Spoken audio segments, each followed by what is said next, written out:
Okay, guys, Mickey Gall, I think that's it, Mickey Gall, won a free ticket to fight CM Punk, and CM Punk is now injured again.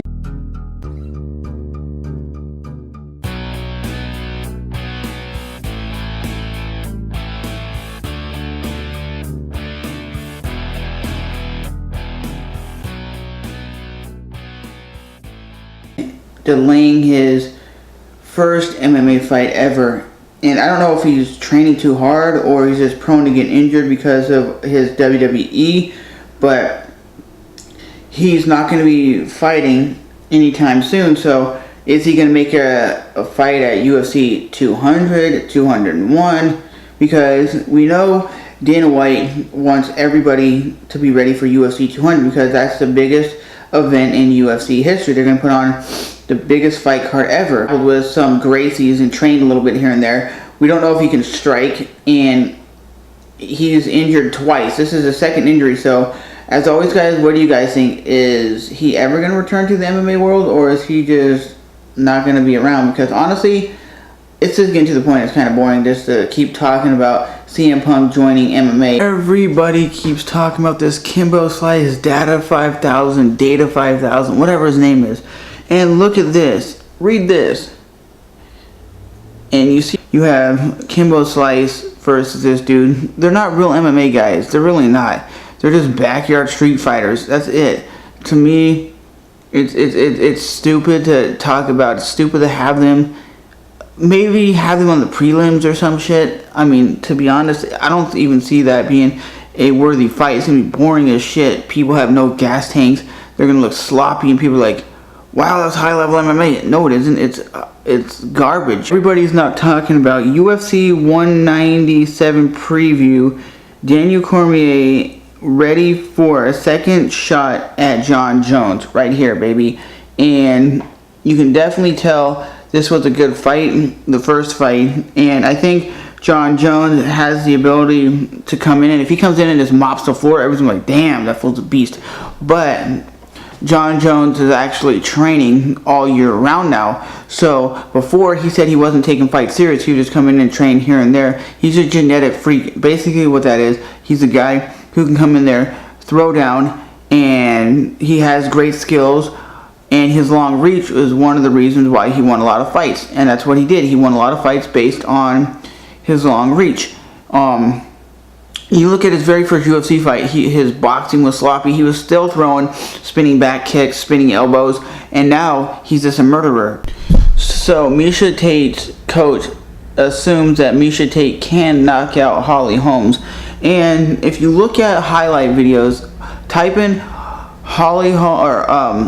Miesha Tate versus Ronda Rousey. There's points in that fight where Ronda Rousey was getting lit up. I went and watched a highlight video, and someone really slowed it down where Miesha Tate was landing clean punches on Ronda, and Ronda was getting discombobulated and didn't know what the hell was going on. But I'll say this, she does have great boxing, not as great as Holly, but she has good wrestling. Will she be able to take Holly Holmes down? Because Holly Holmes has long reach. She's a tall fighter, and she's muscular, and she's ripped. Will she be able to take her down? I'm really calling this a great fight. I think Miesha Tate has the ability to win this fight because she has wrestling, she has great jiu-jitsu, and we've never seen Holly Holmes on her back. If Holly Holmes is on her back, does she have great jiu-jitsu, or is she kind of like a Conor McGregor, where it's kind of like they can, when they get to the scrambles, they can get back to their feet, but when they're on the ground, getting ground and pound, they really have nothing. Here's another quick note. Joseph Benavidez actually felt, he says, Joseph Benavidez felt better training away from Team Alpha Male, but not a split.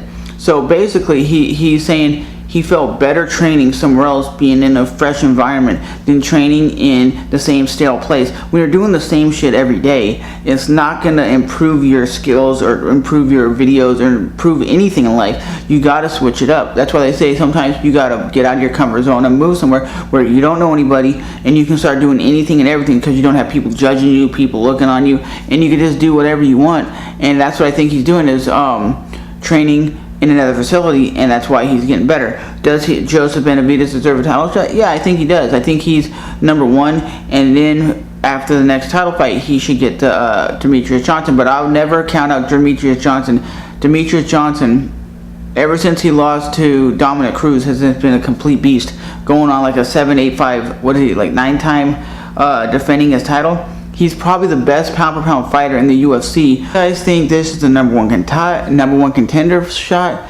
It's Big Ben Rothwell versus Junior Dos Santos, UFC Fight Night 86, right here. I don't know, man. I think Big Ben Rothwell is a beast. He's a guy who's dominated. He gets you to the ground and chokes you out. And there's a way when you have Junior Dos Santos. He is not a ground fighter, and he can't really take a punch anymore. Ever since he had those 2 rough fights with Cain Velasquez, he hasn't done that great, or he hasn't really looked that great. Before, when he won the title, he was dominating and beating people down, and he just looked slow and sluggish. And when he fought Alistair Overeem just clipped him, and he fell and won that fight. So should he win this fight, will that give him a title fight? I mean, Big Ben Rothwell is a beast. That dude deserves a title shot. One last thing, Stephen Thompson. Everybody's saying he deserves a title shot because he took out Johnny Hendricks, and he did it in a way that nobody else done it before. He does it with like elusive kicks, and that's the way of MMA now. You can't just rely on coming forward and standing in boxing. You can't rely on that. You got to rely on like the ground game. You got to rely on the kicks, the knees, the elbows, and he was doing it like kind of like a Conor McGregor. He's doing like a karate style, and I think if he fought Robbie Lawler, he'd light Robbie Lawler up. Robbie Lawler is a guy who wins fights based on the last like 30 seconds or last minute of the round. He'll go all in and take all his anger and aggression out on the fighter. So even though he might have got beat up for the first 4 minutes,